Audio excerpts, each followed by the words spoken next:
Bonsoir, bienvenue dans le monde de demain. Ce mois-ci, nous nous intéressons aux arômes, un composé volatile qui accompagne notre quotidien. Alimentation, cosmétique ou parfum, cette industrie touche plus de 4 milliards de consommateurs plusieurs fois par jour. À l'écoute des tendances et des nouvelles exigences des consommateurs, l'industrie des arômes innove plus que jamais à Genève pour exalter nos sens, répondant également aux grands enjeux du développement durable. Reportage Colline Hutz et Nicolas Grangier. Les arômes et parfums, Genève en est l'une des capitales, avec la présence de firmes niches et Givaudan, qui à elles deux pèsent plusieurs milliards de francs. Dans tout produit, il y a de fortes chances que l'odeur ou le goût proviennent de l'un de ces fers de lance. Des indépendants innovants émergent aussi au bout du lac, à l'instar d'Aroval, un laboratoire fondé en 2014 par deux professionnels de la fragrance, Valérie et Jean-Pascal Osmond. Grâce à leur expérience, ils ont développé dans cette arcade un service de consulting et la création de parfums avec des matières premières de qualité. Leur positionnement de niche leur permet de viser une clientèle qui ne fait pas ombrage aux leaders. Il reste beaucoup de préjugés auprès des consommateurs quant à l'aspect naturel et chimique des parfums. Beaucoup pensent que les parfums sont faits avec des produits chimiques et que c'est pas bon. Alors j'essaye un peu de leur expliquer que le naturel, c'est pas non plus la panacée, que le naturel peut aussi provoquer des allergies, peut aussi provoquer des irritations. Les gens sont un petit peu plus éduqués olfactivement. Donc ils aiment de plus en plus aimer retrouver des odeurs qu'ils connaissent dans les parfums. Donc on sent quand même une évolution de ce côté-là, où on va utiliser un petit peu plus des excès de certains produits naturels, bien connus, et il y a un côté rassurant. Tout comme la finance, la parfumerie est de plus en plus empreinte de réglementation, bien loin du cœur du métier.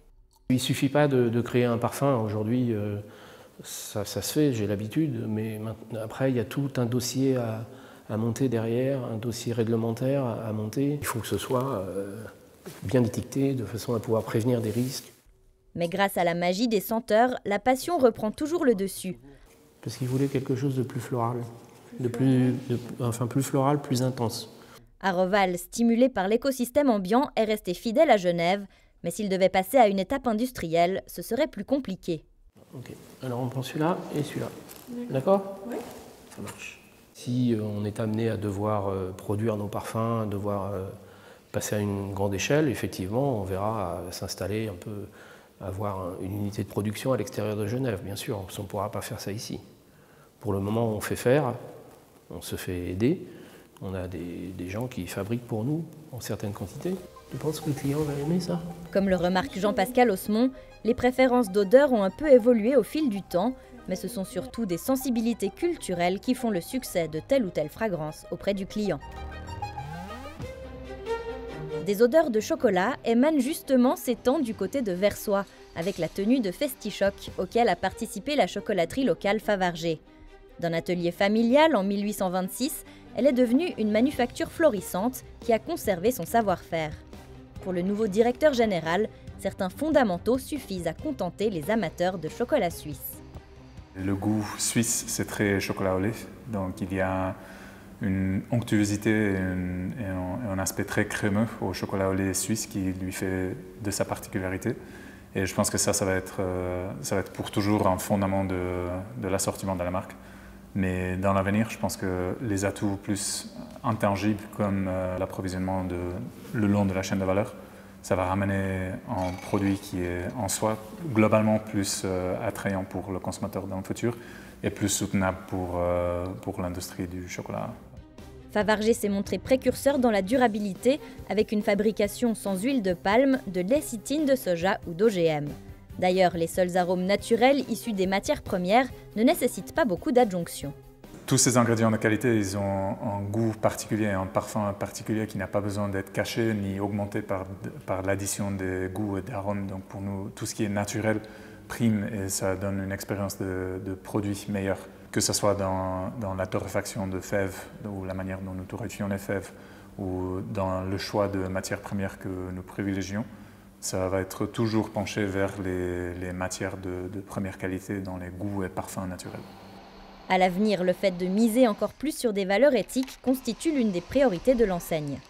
L'innovation, ça va passer pour prendre plus soin de toute la chaîne de valeur de la fève de cacao et d'essayer de chercher à approfondir dans la matière du cacao sourcé de manière éthique. Et c'est là que je pense que ça va continuer dans les lignes directrices de notre charte de qualité dans le futur. Et c'est où nous chercherons à nous investir plus profondément dans les années à venir. Récemment, il a été décidé que les Avelines, produit phare de la marque depuis 1922, seraient usinées en terre saint-galloise. En revanche, les productions artisanales et l'entité recherche et développement restent sur le site historique genevois. Un territoire où de talentueux fabricants ont fait leur renommée à une échelle surtout artisanale. Actuellement, ce sont les articles de Pâques qui sortent des machines de la manufacture versoisienne, dont les succulents, eux, de Favarger. Stéphanie Saleur, bonsoir. Bonsoir. Vous êtes vice-présidente de l'innovation pour l'alimentation générale chez Firmenich. Alors une entreprise familiale, mondialement connue, notamment pour son savoir-faire dans la création de parfums et d'arômes. Alors on les retrouve où, ces arômes que vous créez ? Ces arômes alimentaires, en fait, on les retrouve absolument dans tous les aliments qu'on mange au cours de la journée. Ça commence le matin par les céréales du petit déjeuner, le yaourt à la vanille, à l'extrait de vanille de Madagascar, la boisson que vous prenez au citron. Donc c'est ce qui va amener du goût et de la saveur à nos aliments. Alors quel est le travail d'un aromaticien et avec quels ingrédients il compose ? Alors le métier d'aromaticien, on pourrait le comparer à un métier de chef. Donc il va développer en fait un goût, une saveur en fait, et les ingrédients qu'il utilise, c'est principalement des ingrédients naturels. C'est une palette, on appelle ça une palette un peu comme la palette du peintre. Et dans cette palette, il y a des ingrédients qui ont des goûts différents. Et il va les associer en fait de façon à créer un rendu particulier, une saveur particulière. Donc de fraises, de vanille, de chocolat, de bœuf, de poulet, c'est très varié. Alors vous suivez de près les nouveaux besoins des consommateurs. Quelles sont les grandes tendances et comment vous y répondez ? La grande tendance actuelle et qui a démarré avec le Covid et un peu à cause du changement climatique, c'est ce qu'on appelle la transition alimentaire, le changement de régime alimentaire. Les consommateurs demandent des produits plus naturels, donc ils veulent vraiment manger beaucoup plus naturel, mais aussi beaucoup plus sain. Donc moins de sucre, moins de sel, moins de graisse.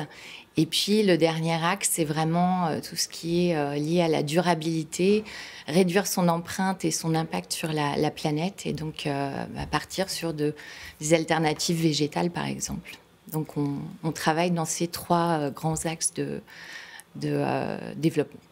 Alors, Firmenich innove constamment. Vous avez 10% du chiffre d'affaires qui est consacré à la recherche. Quelles sont les technologies que vous développez actuellement ? Alors, les technologies, en fait, notre travail, c'est de comprendre les mécanismes du goût pour amener du plaisir aux consommateurs, être sûr que les aliments répondent à cet aspect-là.